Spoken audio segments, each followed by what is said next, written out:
and resistance. And with me, as usual, is my sister, Fubara Eneli Esq. Sister, Good evening, brother. How are you? And good evening, everyone. Thank you guys so much for watching, for leaving comments, for sharing, for subscribing to the channel. Thank you so much. thank you.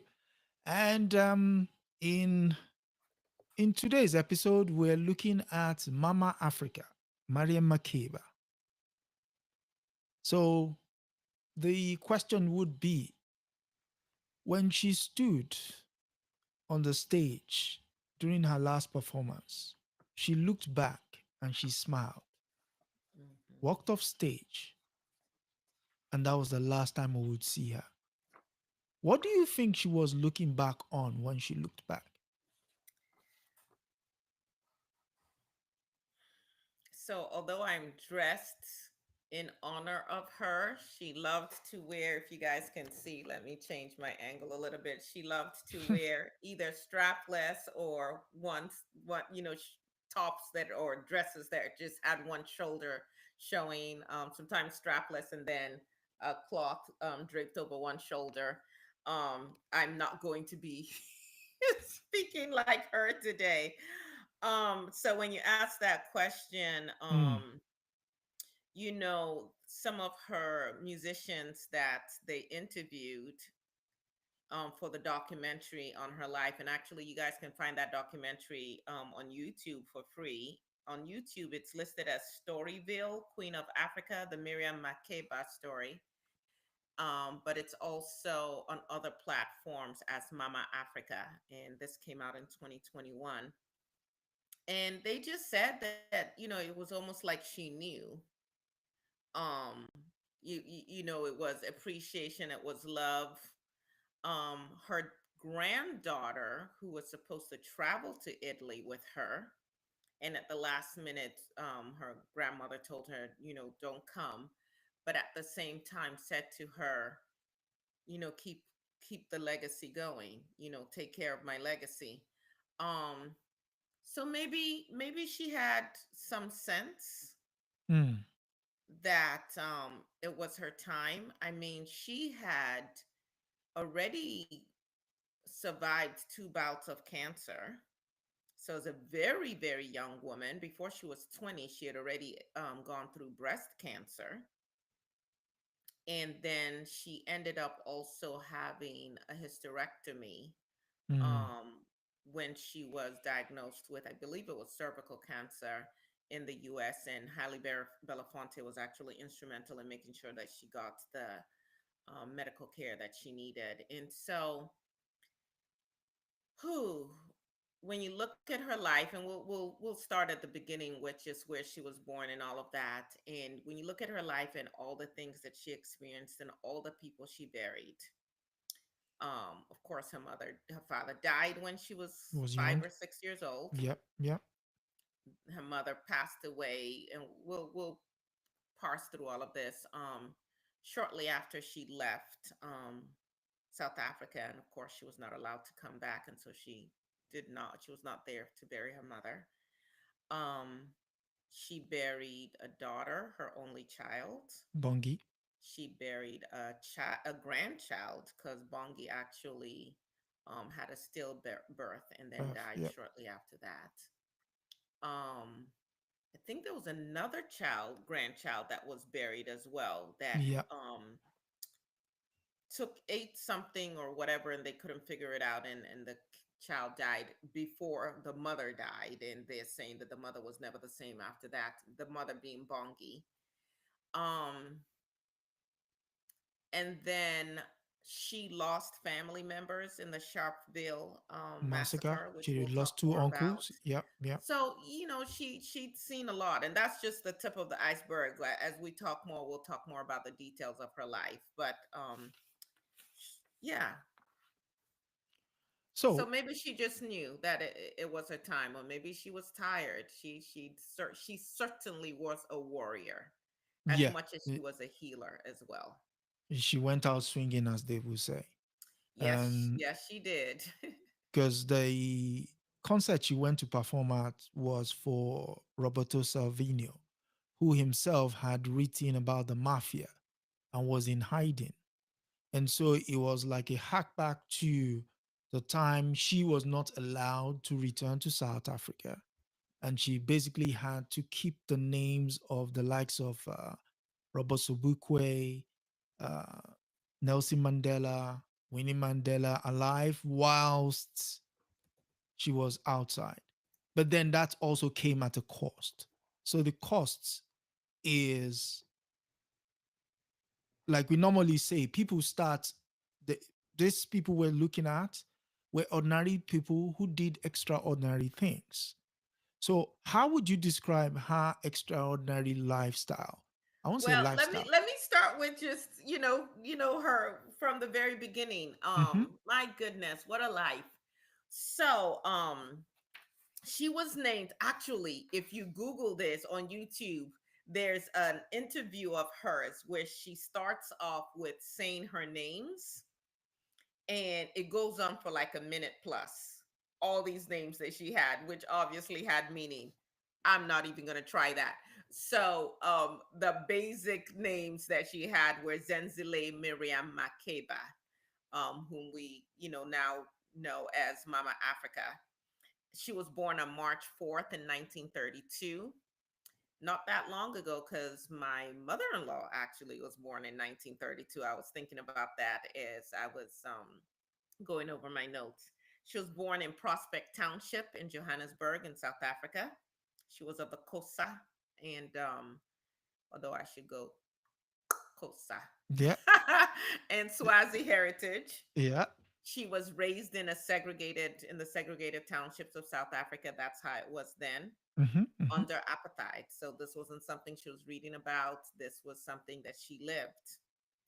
And so her father was actually a teacher, and her mother was a domestic.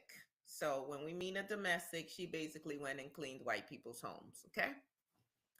But to make extra money, her mother also brewed beer, local beer. And Mbuktu, I think, there's a song that Nkombotu. goes like, huh? Nkombotu. Kumbotu, Kumbo. So there was a song they sang Yeah, during by Festac Yvonne Shaka 77. Shaka. Yeah. Yeah. Kumbabatu. I work hard every day to brew my Be beer. Kumbabatu. oh, Okay. So anyway, so what these colonizers had done in South Africa, which by the way, they did in almost every other African nation, is they basically banned the local. indigenous people from making their own alcohol, thereby creating a market for imported alcohol, which, by the way, is still what is consumed at major parties and all of that across the African continent. Yep. And so you could actually go to jail for making your own natural, your own local alcohol, your own local beer. So her mother was Sort of like the prohibition in the United States. exactly. So her mother made beer and sold beer, and the colonizers sent their soldiers after her. And at the time that they arrested her mother, um, and I believe her mother's name was Christine, if I'm not Yeah, mistaken. Christine, yeah. And she was Um, Miriam Makeba was 18 days old. I can just imagine, probably on her mother's hip or tied on her mother's back. That's what I did when I had to work when my kids were really little. I just put them on my back and tied them up, and they were happy, and I was happy, and we were all free to do what we needed to do. And so when they arrested her mother, they arrested her too. yeah. I mean, not in the sense that she was handcuffed or anything, but she went to jail with her mother at 18 months and served out a 6-month jail term. So if any of you, whether you've been a mother, whether you've been a father, whether you've had a nephew or a niece or a younger brother or whatever, a sister, if you can imagine a mother being sent off to jail for what? Like, what was her crime? and taking an 18-day old, which she was probably breastfeeding. And that child is now sentenced to jail as well for 6 months. So that's how her life started. Um, and then at some point, her family moved to Sophia town. That's where she was raised as a little girl. Of course, like I said, her father passed away when she was very young. Sophia town was kind of like Harlem in the Yeah. United States. Jazz, and that's the music center, if you will. There's a lot of art and just the heartbeat of a nation, if you will, taking place. Of course, it was politically turbulent at the time, but Miriam Makeba's love for music was nurtured by her mother, who would teach her songs in their language. Songs of healing, actually, because her mother was what we call a sangoma. A sangoma is a healer, and Miriam Makeba was also a healer. And listening to her granddaughter, it appears that she too is as Yeah. well, Hmm. and her daughter was as well, Bongi. So Sanu Bongi. Bongi actually co-wrote or wrote quite a few of Maria Okay, Makeba's my song. hits, but Yeah. unfortunately, we'll get to that. What happened with her? So her love for music was nurtured within family and in this area. Her brother played the piano, and when her brother realized that she could sing, he would actually teach her songs in English, and she didn't even know what she was I was singing. singing. Yeah. But they were very much influenced by the American music scene. So they were playing jazz, and she's singing a tisket, a tasket, all of that, and not really even knowing what the words were. She sang in her school choir and began performing at an early age in church and at local community events. Her career, so to speak, began with she started with the Manhattan Brothers, and she said when she realized she could get paid to sing, it was amazing. Like, Mm, what? You can what? actually do this. Coming from a mother who is trying to make ends meet and Mm. scrubbing floors for white people who can't stand you, and so on and so forth. And so in the 1950s, she joined the Manhattan Brothers. She also played with I believe the Cuban Brothers as well. And the Skylarks. Yes, and then eventually they formed the Skylarks, and they say that the Skylarks was actually, it's a girl group, and they were inspired by all the girl groups in the The United States. Supremes. The Yes, and the men just would, including Hugh Masekela, who became her husband. Some of you may know him. He's a famed jazz musician. And he wrote her song Soweto Blues, and I'll go through the lyrics of that later if we have time. But he said, the Skylarks and Miriam Makeba, they were just like the most beautiful women men. Yeah. in all of South Africa. Everybody wanted to be like them, how they dressed, how they carried themselves. He said they wore these really high heels. And again, if you watch the documentary, there's a part where she's singing a song, and there are a row of men, and Just they're just like mesmerized, like they were seeing an angel. Really, it was quite not like lecherous or anything in their yeah, but gaze, it's but like just like wow. awe. Yeah, Yeah, just yeah. awe, just the purity of her voice.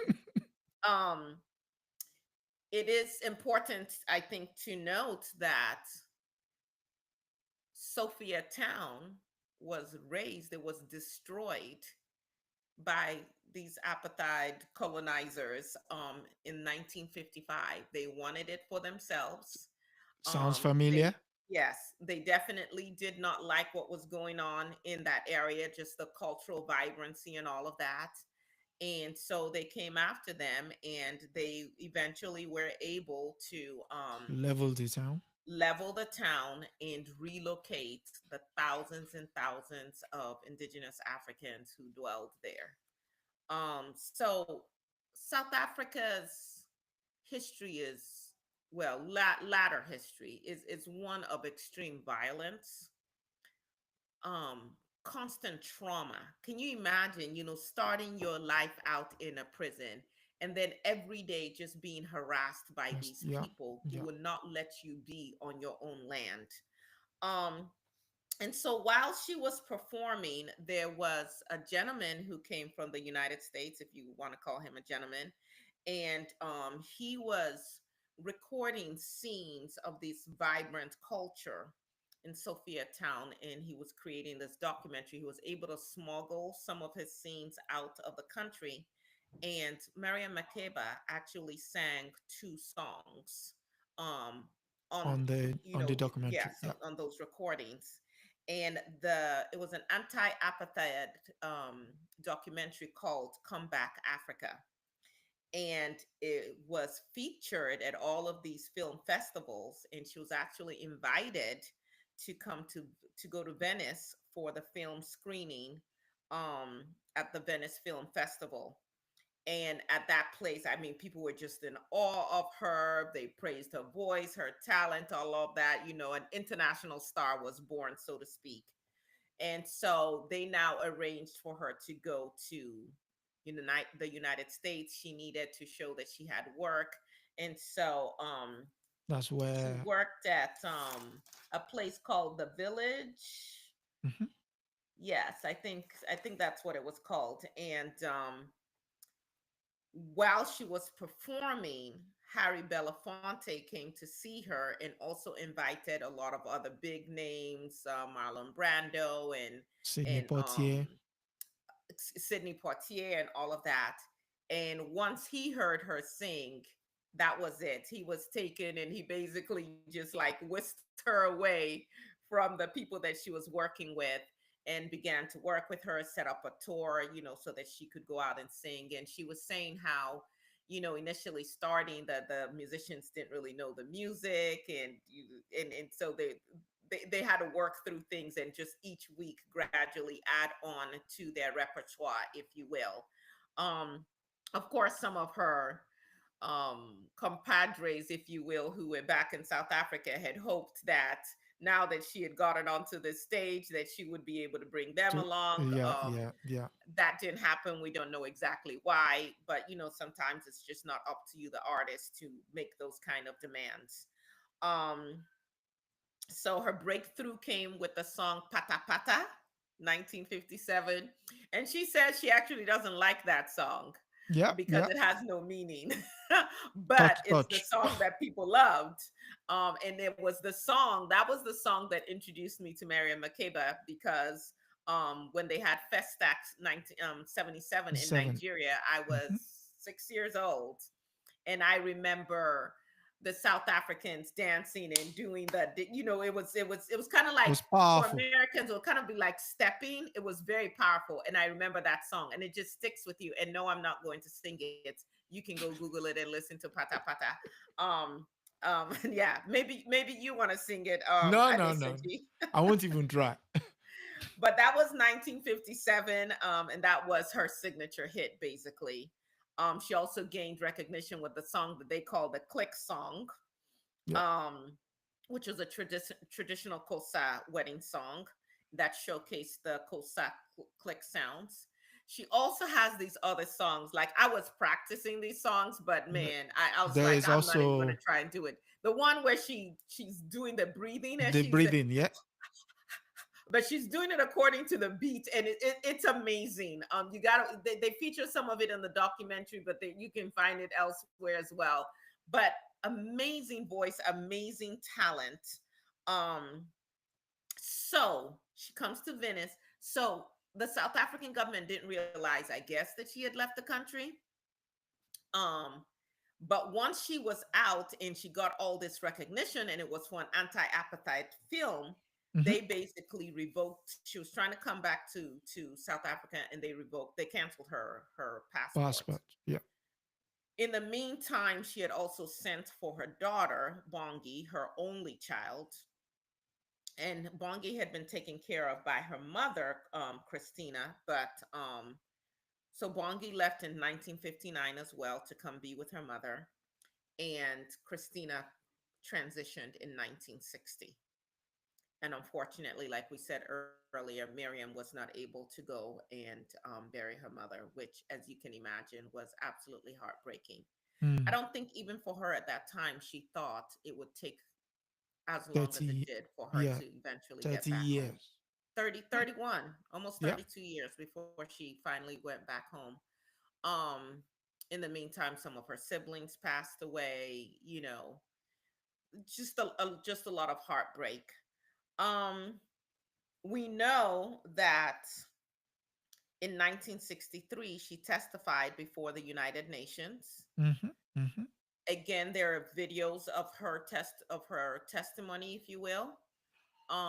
And what is so amazing about Miriam Makeba, and one of the reasons why I was not even going to try to do her voice or whatever, even though I am absolutely feeling her spirit here, Hmm. is she had such a soft tone. I Yeah. mean, you're listening to Miriam Makeba and you just want to love her. You just want to hug her. It's just, and even when she was saying, I mean, again, go watch her interviews, even when she was speaking truth to power, even when she was talking about the atrocities, even when she was evoking this emotion for people to move, to make a difference, there was this softness to her. And she had this beautiful smile, really nice high cheekbones, great teeth, all of that. She very just natural, not no offense, sisters, with all the tarantula eyelashes we have. Okay, I've kind of shown my bias. But this woman, for a long time, it was just a short haircut. Yeah. And at one point, and then she did the braids with the beads and stuff. That's why I put some on. She did a lot of headscarves, but very much representing her African culture. So at one point, when she was about to go on tour, um, Harry Belafonte sent her to A hairdresser in a Harlem. hairstylist, Oh right? my God. Because he had helped with getting her outfits and things like that, because she really didn't have much when she came. So he sent her to a hairstylist, and I think they must have like pressed and straightened out Pulled, her hair and everything. stretched. Yes. And she said she came back, she looked in the mirror, and she said, "What did they do to me?" And she immediately put water on her hair. So any of you who know black women, or if you are a black woman who deals with your natural hair, the shrinkage is real, right? And so she said she put that water back on her hair. And when she got dressed and came out for the tour, for the performance, Harry Belafonte is like, Everyone "What was did like, you do to your what hair?" happened? And she's like, what did you people try to do to my hair? Are you you crazy? So very much a woman who had a deep sense of who she was, Mm. and a pride in who she was, unapologetically who she was. Of course, we know by the time she left South Africa, she got married, and had her first baby, I think when she was 17, if I'm not 17. Yeah. mistaken. Yeah. Yeah. Um, and so by the time she was 20, she had been married, had breast cancer, had a baby, and was divorced, Divorced. because that first husband was very abusive to her. And that first husband was James Kubai, James Kubai. They got married in 1949. So she was 17 when she got married. Um, and so, that marriage didn't work. And then she married Sonny Pillay, who happened to be of Indian descent, Southeast Asian Indian Asia. descent. Hmm. And that marriage only lasted a year. So they were only married in 1959. That was it. It says married in 1959, divorced in 1959. So when I say sis knew who she was and she was taking no Yeah. prisoners, she was taking no prisoners. Of course, she did play with Hugh Masekela in South Africa before she came out to the US. And they eventually got married in 1962. Oh, no, But sorry, that didn't last. 1964. But that marriage did not last. They divorced in 1966, but stayed best of friends. As a matter of fact, he helped take care of her daughter. Um, he wrote songs for her.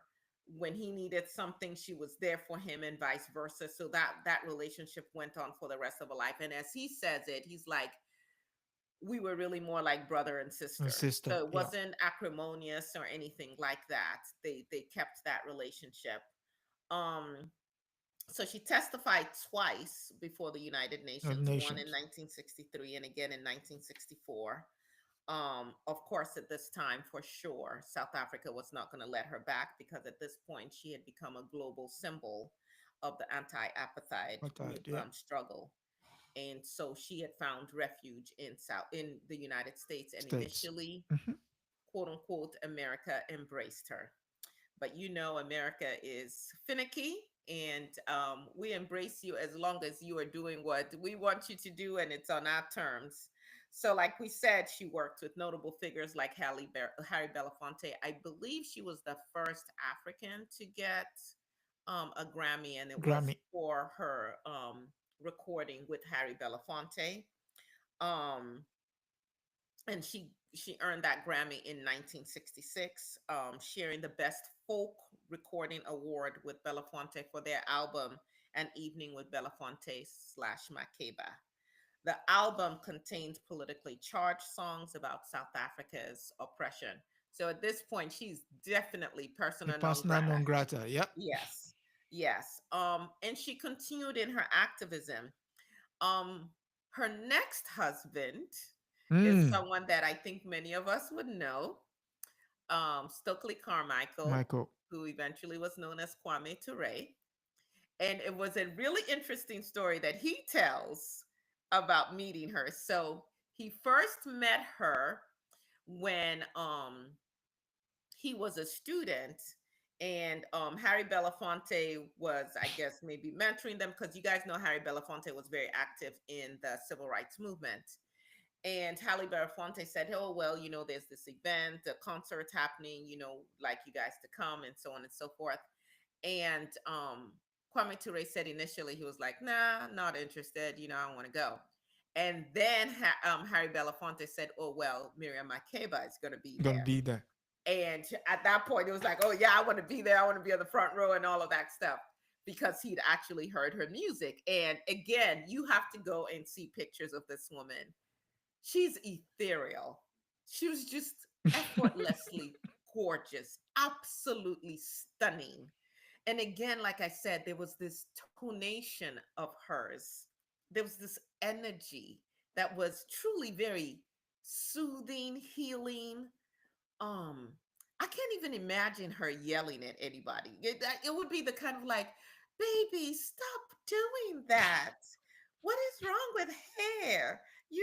Hair, because South Africans don't say her like we do. And so it's like, I can't even imagine her yelling. That's how.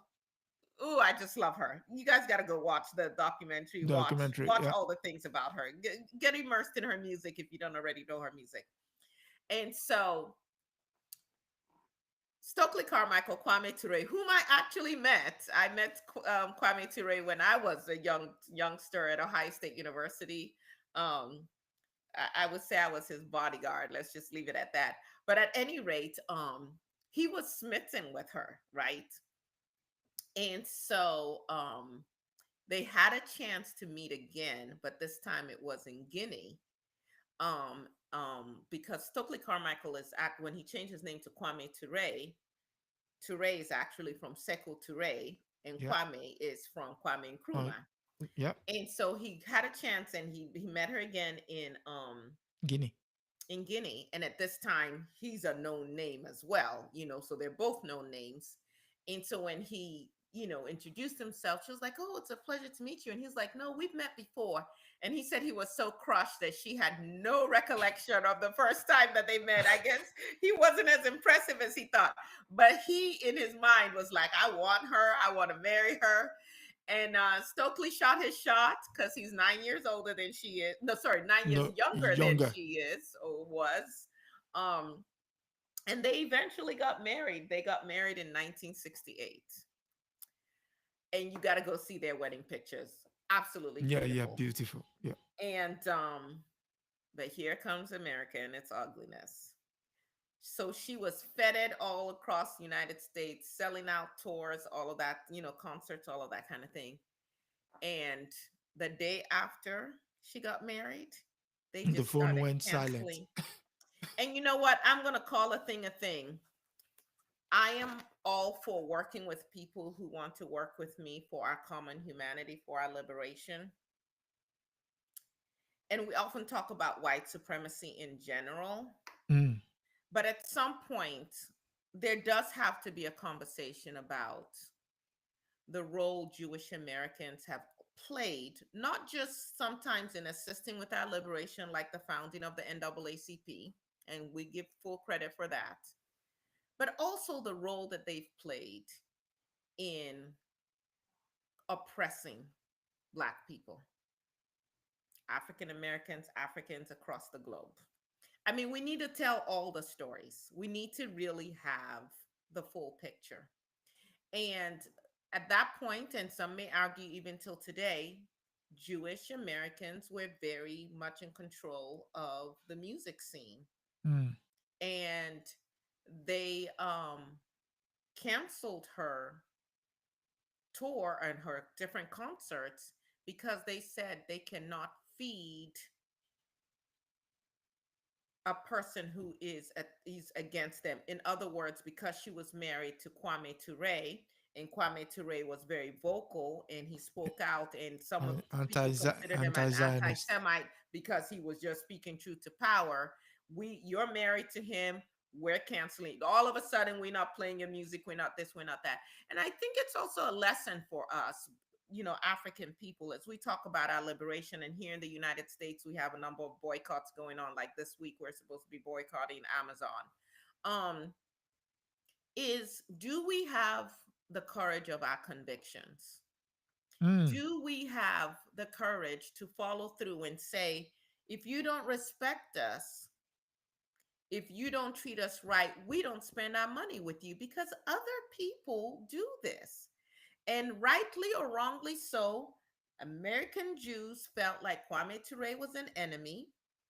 And so, since she was married to him, they canceled her, not just in the US, they put pressure on areas like France and so on and so forth. And all of a sudden, she The shows just dried could up. Yeah. not make money in this place in the way that she did before. So it's like, we can just talk about, well, they canceled her tours. No, but what you're trying to do is bring a person to their knees. If you know this is their source of livelihood and you cut it off, what are you trying to accomplish? It's like, we are going to bend you to our will. But Mm. we are often so magnanimous and so, oh, let God take care of it, that we never use our power in the same way. And we're sharing the stories of these women not because we have nothing else to do. This is actually a lot of reading every week, um, but because they're lessons to be learned. And if we learn those lessons, then we apply those lessons, and we may see us advancing a lot more, a lot quicker in terms of our liberation. Mm.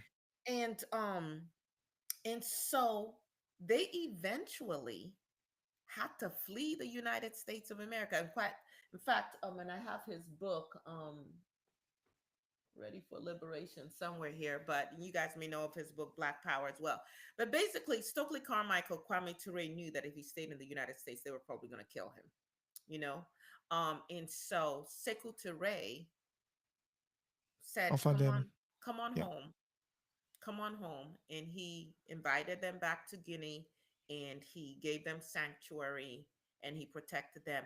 And I wonder in 2025 if we have any African leaders who would be so courageous as to do the same, to basically say, to hell with you, the United States, to hell with you, Israel, to hell with you, South Africa. We are taking our sister in, we're taking our brother in. Or if they would bow to the pressures of these imperialists. So she kept speaking. She kept using her music to spread the word. She was much beloved by all of the Pan Africanist Yeah. leaders. Um, um, I'm saying Chokwe Lumumba, but that's not the name that I Kwame want. Nkrumah.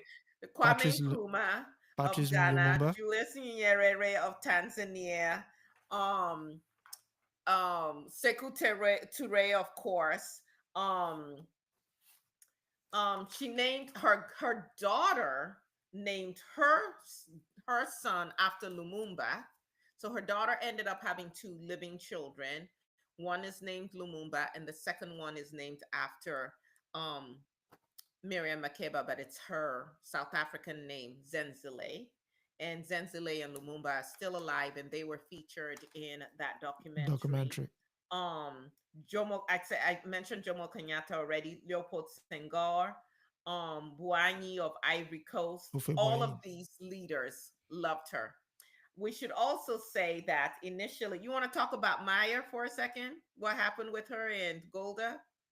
Oh yeah, Golda Meir, the prime minister of the then she was a friend, and then she became the prime minister of Israel. And but once she got married to Kwame Ture, cut off I mean, completely. they were good friends. Yeah, Well, buddy let me buddies. put that in quotes because even in my life, like if I'm the dot in the middle, I have concentric circles, and some friends might be right close, and then there'll be others that are eight circles out, but we'll just call everybody friends. But yeah, she cut her off just like that. Just like, and then she was popular to the point where Haile Selassie asked her to perform at the inaugural meeting of the Organization of African Unity, May Yes, 25, 1963. And yes. she was one of a few that did. She was also the face of the Black Panther within the Algerian circle. There was a time when the Black Panthers were based in Algiers, Mm-hmm. and it was known as Black Algiers. And so she did play her role in terms of helping to garner the Pan African movement. Mm-hmm. And her husband at the time, Kwame Ture, was a stalwart with regards to that aspect of it. So And are you speaking about the Algiers, the same group, the same freedom fighters that Ayikwa Ama had hoped to join? He had hoped to be yes, a yes, revolutionary yes. with them, and And they did then not they accept him. like you're way too smart to be a revolutionary. There is something about you. You must be a plant or something. And Go then go he write your books. go write your books, man. Go write your books. So there is one part I wanted to when you mentioned her soft-spokenness with regards to how she was able to articulate the pain, but without being too I'm not I won't say not forceful, but saying it in such a voice that you can hear it. I just want to read a part of the speech she gave on June 16, 1963, when she addressed the United Nations Special Committee on the Policies of Apartheid. And my note says, well, in a quiet voice, like you said, she said, some 5,000 people have in recent months been put behind prison bars. Amongst those who have been jailed and detained are so many of our prominent leaders, which include Chief A.J. Lutuli, Robert Sobukwe, Nelson Mandela, Mrs. Lillian Ngoyi, and only last week, Mr. Walter Sisulu. These people must be released at once. I am certain nobody can liberate his people when he is a prison cell or a concentration camp. My country has been turned by the Hand Verkvoet, which was the government of the apartheid at the time, into a huge prison. I feel certain that the time has come for the whole of humanity to shout, halt, and to act with firmness to stop these crazy rulers from dragging our country into a horrible disaster. Mm. So, when you say stuff like that on an international stage with the world listening, The whole world listening at the United at the Nations. United Nations, Mhm. so when you do that, it's more than likely that you're going to become an enemy of the state, which is what she became. Well, she was already an enemy. No, no, I mean, I'm just, saying just from that documentary. further Yes, cemented, yeah, yes, further yes, cemented yeah, her her status with them yes. in light of the fact that she, like she said, fighting for their humanity. You go into a place, you arrived in a place in 1652, and you begin to turn that place into a concentration camp. Because when you move people off the land, and with the and open air concentration camp. um, Where else have we seen that recently? Gaza, you know. And so when you see all of this history playing back, the only reason why we're not able to connect the dots again is because we need to do much more reading. Because once you read, you see patterns, and then you're able to sometimes stop them in the even before they bud.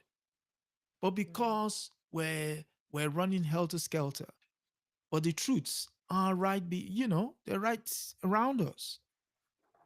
So with Miriam Makeba, she not only used her voice, her music. In fact, all of her music, she starts with an introduction into what apartheid is all about.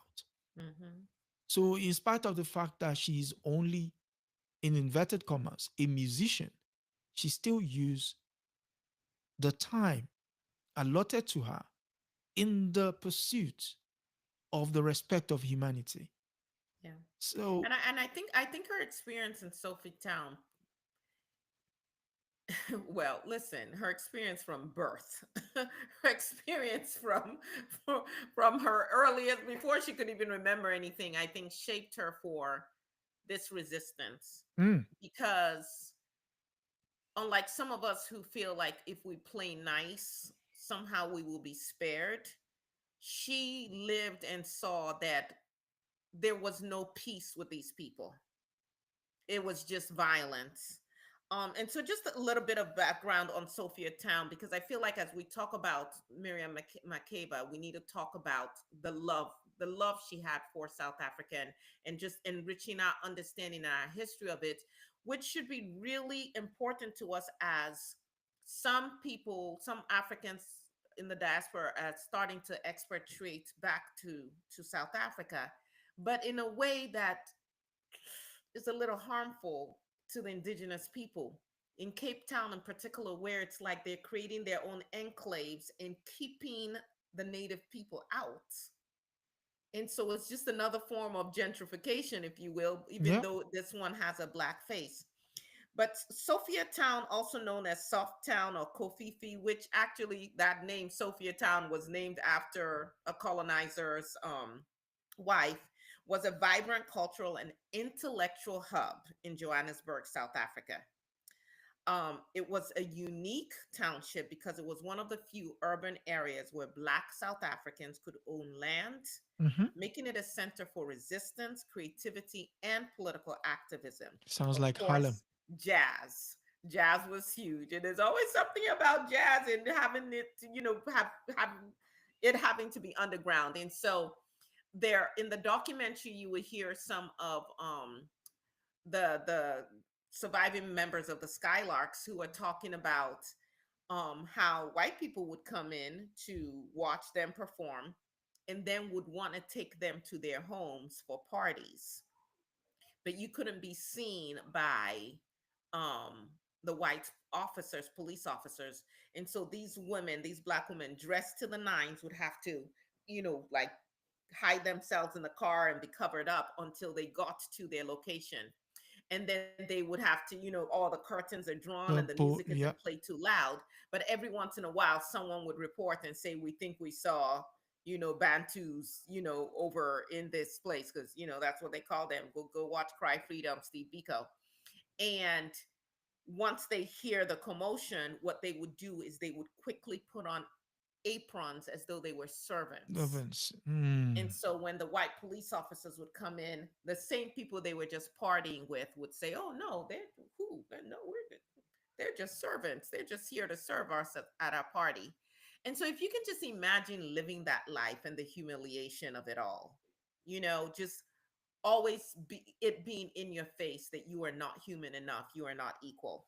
So anyway, the government saw this place as a threat, and in 1955 they demolished pretty much the whole place, rebuilding it as a whites only suburb named Triumph. Triomf. Imagine that. So initially it was established in the early 20th century on land originally that was part of the Waterfall Farm, and it shouldn't say that because it was land owned by On, black people okay, and then it exactly. was seized from them. In 1897, property speculator Herman Tobiansky purchased 237 acres. Purchased from whom? Like you got to question all of this stuff.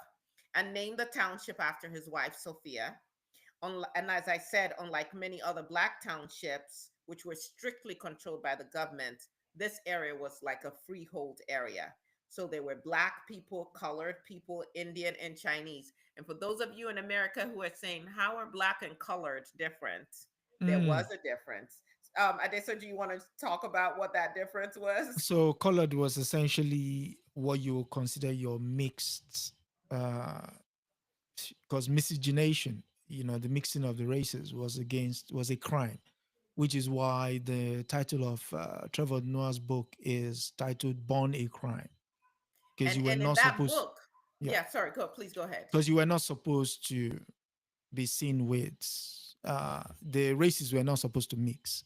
So And he talks about, Trevor Noah talks about how his black South African mother in public had to act like she was his nanny, because if she claimed him as a son, then it's going to be, oh, wait a second, so you must have slept with a white man, and then she would be in trouble. So if you can just imagine that, yes, that book, Born a Crime. And there are two versions of that book. One is for young adults, so it's like yeah, a little yeah, simpler to read, and then there's an adult version, so check that out as well. um so, and that also explains how Miriam Makeba was able to then marry Pele, because Pele, yeah, he was Indian. So there were a lot of mixed races in that area, if you will. So by the 1940s, this area, the Sophia town, had grown into a bustling neighborhood of nearly, I want you to remember this number, 54,000 black residents, along with smaller numbers of colored, Indian, and Chinese families. There was poverty, there was overcrowding, but there was also this rich cultural and intellectual life. And so writers like Kanthemba came from there, Blok Modisane, Eskia Mfafele, Don Matere, and Lewis Nkosi all chronicle life in Sophia Town. Um, Musicians like Todd Machikazi Kiza and Nat Nakasa also helped to shape the jazz scene. And then, of course, political activists like Nelson Mandela and Ruth First made it a center for the anti-apartheid African, movement. yeah. And of course, this whole time, the colonizers as seething. Um, so Sophia Town's location close to a white working class neighborhood made it a target for the apartheid government, which saw it as a slum that needed to be cleared. Where else do you hear this? So now in Washington D.C., they're trying to move people Gentrify. out and make sure we don't have any homeless people. But no, cut all the services. So where are you going to move these people to? The rise of the National Party in 1948 accelerated these efforts to basically get rid of this slum, right, where these people were free and moving around. And the Natives Resettlement Act in 1954 gave the government the legal authority.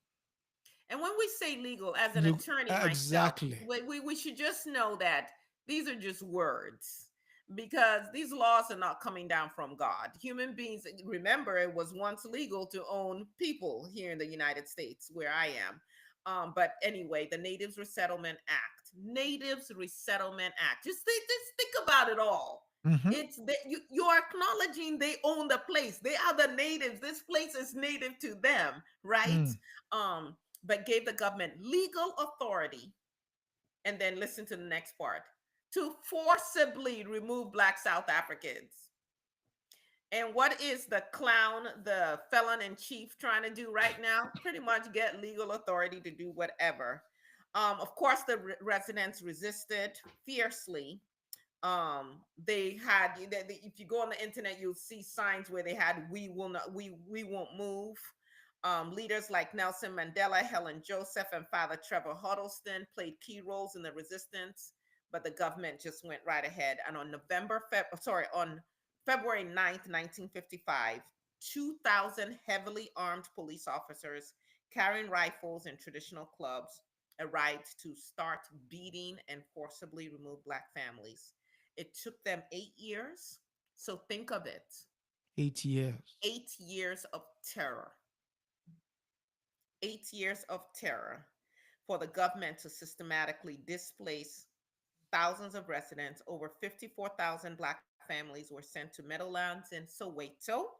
Colored residents were moved to El Dorado Park, Westbury, and New Gizig.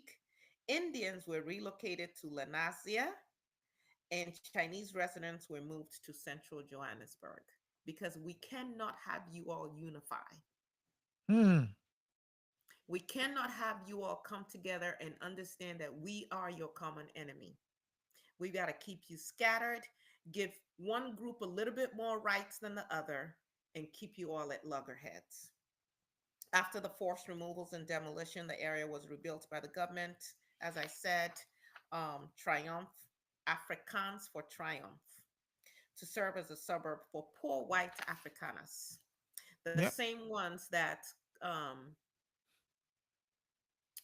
the felon in chief is now going to give U.S. visas and, citizenship too. yeah, citizenship and all of that to come to the United States of America.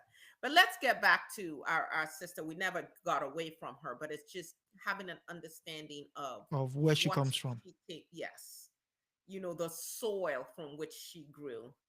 And so you see her performing across Africa in particular, eventually Europe as well. Belgium in particular took her in. She did have a home in Belgium. That's where she lived really at the time of her death. And as Adesoji said, she was still fighting up until her death on November 9th, 2008, where at the age of 76, she literally had just performed, Hmm. and as you heard earlier, she looked back at her musicians, smiled, walked off the stage, barely got off the stage, and collapsed. They said she had a heart attack, and she transitioned. I do want to share the lyrics of Soweto Blues, if that's okay. Yeah, go ahead. Go ahead. All right. Whew, deep breaths. I have to say this before I read this. There's a lot of music coming out of South Africa right now, and I think some of you may know one of the more popular musicians from South Africa at this time is Tyler. And I have to tell you, being immersed in Miriam Makeba's life in music, and then occasionally going online and seeing Make Me Sweat. Make me water. Yeah, Listen, I've been young, I get it, but but no, no.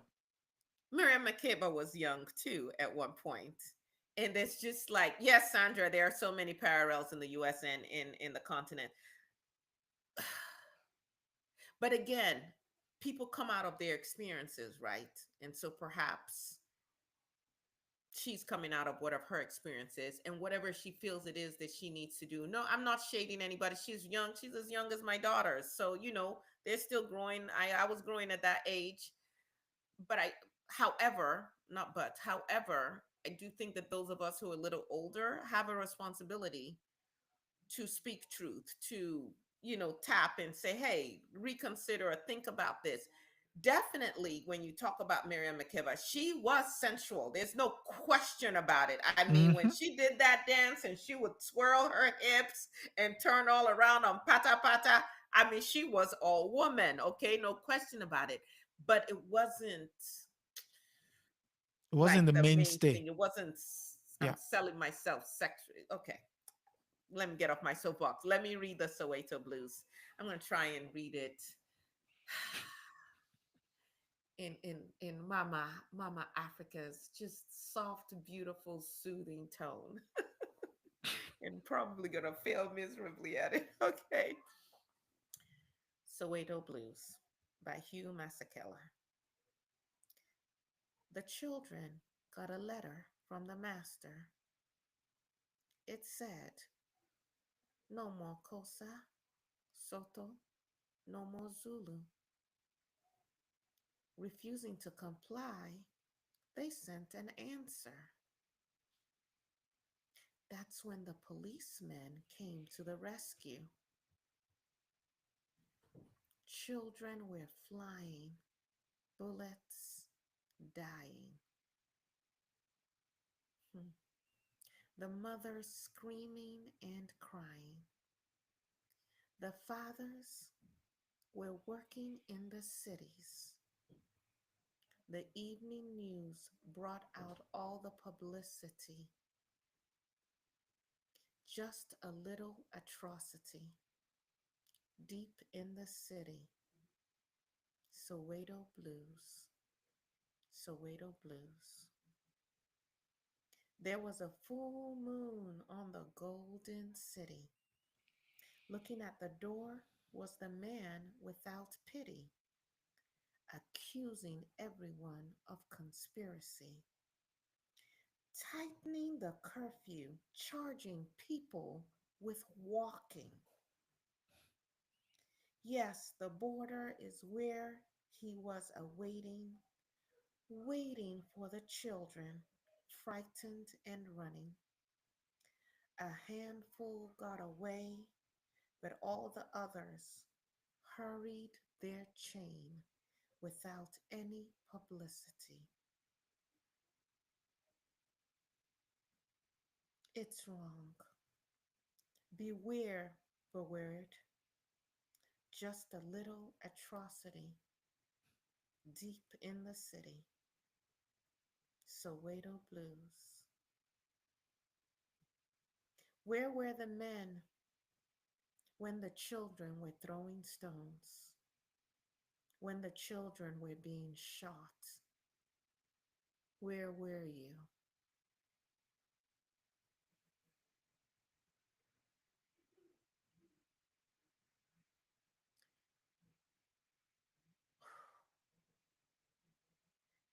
That question, and this was written by a man, brings to mind my community today in Killeen, Texas, where on Monday, 2 days ago, a 13-year-old girl stabbed a 14-year-old girl to death. I have now had an opportunity to talk with both families.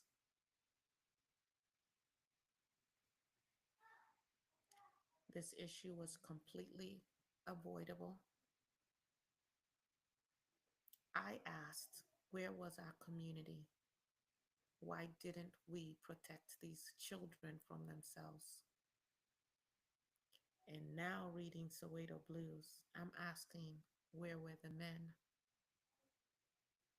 when our girls were fighting each other, when our young boys were brandishing Glocks? Where are our men? What will Mama Africa say today? Her legacy endures. She has received numerous honorary doctorates from various schools. She's received many awards. She has championed many humanitarian causes. In all of the areas that she's lived, people talk about how she would feed anyone who came to her house, how she would feed musicians, how she would pay for education for the young people in the area. And with her foundation, the Miriam Makeba Foundation, that work continues today. I was going to try and sing one song. I don't know that I dare. But when she visited Tanzania, when Julius Nyerere invited her to Tanzania, she heard a song called Malaika. Julius Malaika. Nyerere absolutely loved Miriam Makeba because she sang so many of our songs, so many of her songs in her native language. And she quickly learned Malaika, learned to sing it in Swahili. She was multilingual and actually she was a polyglot. and she went on to sing this song. And I will take a stab at the very beginning part of it, only because of what it also. She sang all kinds of music. Um, there's one song that I absolutely loved as a little girl. Where is your love that you're hiding? Gotta go listen to that as well. Um, but Malaika is basically a song of a young man singing to a woman, and he's calling her his angel, Malaika angel. And he's saying, I would love to marry you, but I don't have money. I don't have the resources. And even in that song, as gentle and as beautiful as the melody is, and as the words sound, especially when you don't know what it means, it also speaks to what's even affecting our community today, this lack of identity.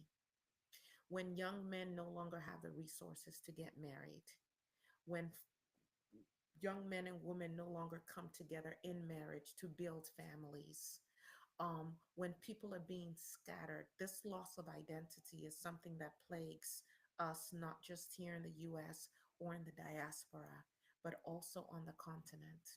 And so let's try, Mama Africa, you're going to have to help me here. Malaika, nakupenda malaika.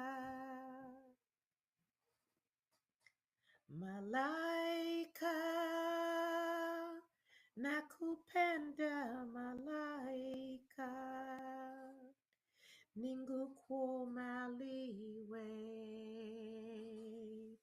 ningukuadada, nashindwa na mali sina we, ningekuoa malaika. You got to go hear her sing it because it's so beautiful. But that is just a little bit about our beautiful Mama Africa, who even today is inspiring us. There are many books that you can get on Miriam Makeba. I, for the life of me, could not find my copy of her book, My but story. I had been studying her for a while, so I was able to go to my notes. But it's called Makeba, My My Story. story. It was Yeah. published in 1988. It's an autobiography co-written with James Hall, chronicling her life from childhood in apartheid South Africa to her global music career, political exile, and activism. There are books about her, Miriam Makeba, The Miriam Makeba Story, published in 2001. Miriam Makeba, Mother Africa by Sile Kumalo, a tribute to her legacy and influence. And if you listen to people, artists like Angelique Kidjo, she would tell you Miriam Makeba was a huge influence. Um, who was the other lady I was just talking to you about? Frazi? Brenda Fassi. Brenda Farsi. Even though she went a different route, very much so. Yvonne And Shaka so you Shaka. also have Yvonne Shaka Shaka. yes, yes, yes, yes, all of them. There Soweto Blues, which covers jazz, popular music, and politics in South Africa. By Gwen Ansell, describes her contributions, African music, power, and being in colonial Zimbabwe, mentions Makeba's impact on African music and resistance movements.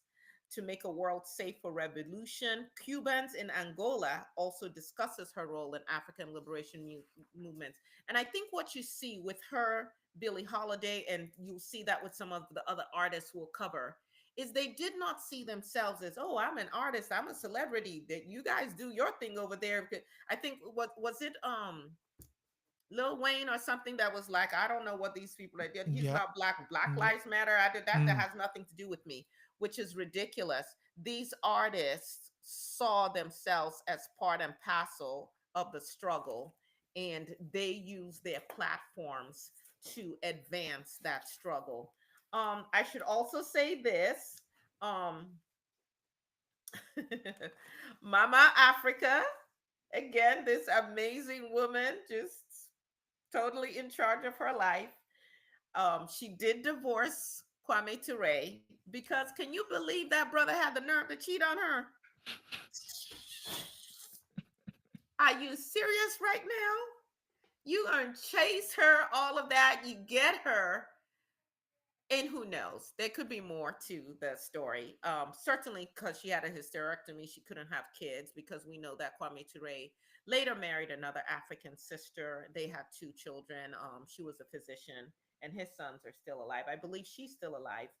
So Mm. they got divorced in 1978. They were married for 10 years, and then she, in 1980, she did marry a Ghanaian airline executive, Bigyot Ba, who at the time of the documentary was still alive and kicking. And he talks about just even the further trauma that she experienced when Sekou Touré. You want to talk about that part, Adesoji, as we When wrap up? Secretary did what? When he was overthrown Oh and the yeah, new yeah, yeah. government When he came was in? Yeah. overthrown and the people who took over power decided to come after her and started harassing her, so she had to flee Guinea, thinking she was in Africa. Surely no harm should come to her. But alas, in the imperialists, once they get the main target, any underlings, in her case, she was considered an underling, will become cannon fodder. So she had to escape Guinea, and the fact that the gentleman in Ghana had already been overthrown, there was literally no place for her to go on the continent. That she had to, seek asylum in Belgium, which is where she spent the last of her days. And we do know that after Nelson Mandela became president, he did invite her back. He personally invited her back. She did come back. She expresses some shock, um, definitely feeling like the landscape had changed in terms of African leadership. And there wasn't that notion of Pan Africanism the way it had been with some of the other leaders. Mm-hmm. Um, so she was saddened by that.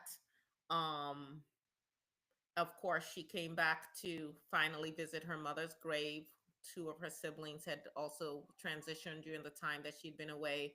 Of course, she lost her daughter, who died at age 35, right after childbirth in Guinea.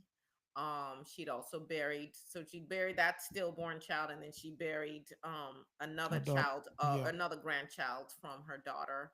Um, so yeah, just a lot that went on with her. But you go and watch her music, watch her videos, you cannot see that trauma and pain in how she carried herself necessarily. Like, not broken. She was very much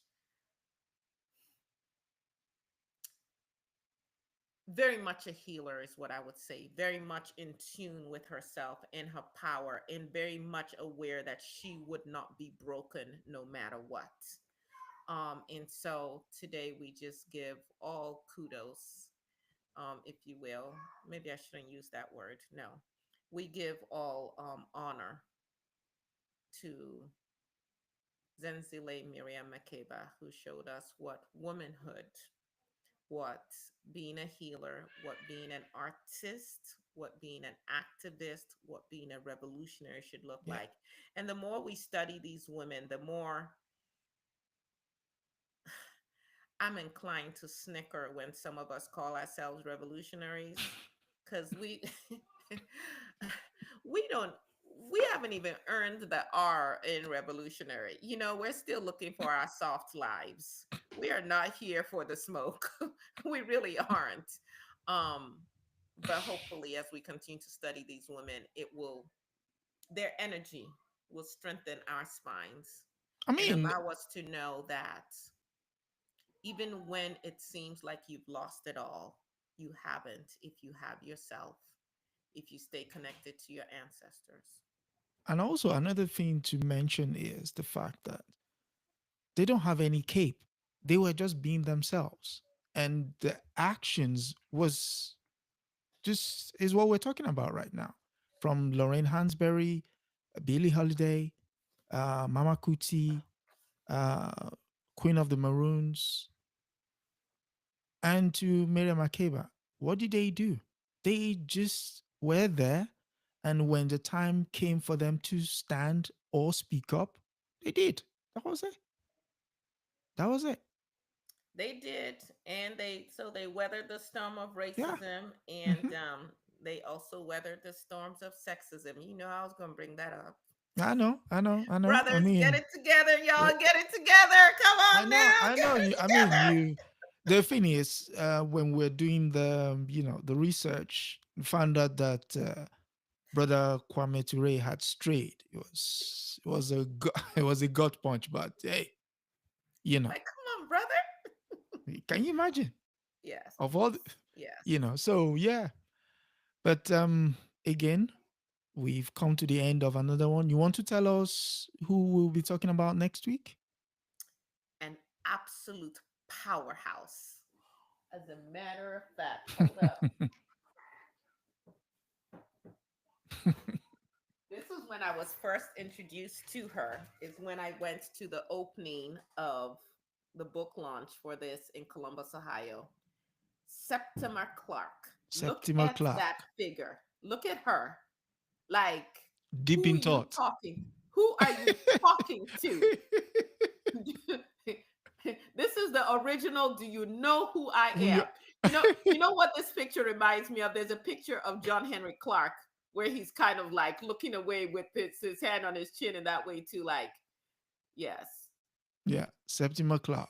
I only debate my equals. All others I I teach. teach. But Septimer Clark is who we're going to cover next week, and you are absolutely, if you don't know anything about her, you know very little about her, phenomenal powerhouse. Mm. She should be known in the same way that we know Fannie Lou Hamer, and even more. Actually, she should be better known than Martin Luther King and Whoa, Kwame whoa, Ture. And whoa, yes, whoa. no, no, no. She actually had some beef with Kwame Ture. I know, I know, I know, Yeah, but yeah. She was like, yeah, little peep squeak, you need to go sit down somewhere. ooh, okay. Sandra says, I'm encouraged and strengthened each week. These women were phenomenal. They survived and overcame so much. Yes, they did. And Yes, we they will did. too, because we Yeah. are their daughters. Mm. And you are their sons. Thank you. Yes. But thank you all for joining again. Please like, Yes, share, all the things. thank you. Thank you for coming through. And again, leave comments. Leave comments. We do answer comments. And thank you all for coming through. And next week, Septimer Clark. And hopefully, no. But we'll be doing Septimer No, Clark. no singing. No. Okay. So thank you all for coming through. And from Sister Aya Thank you all. and from myself, until next time, good night and God bless.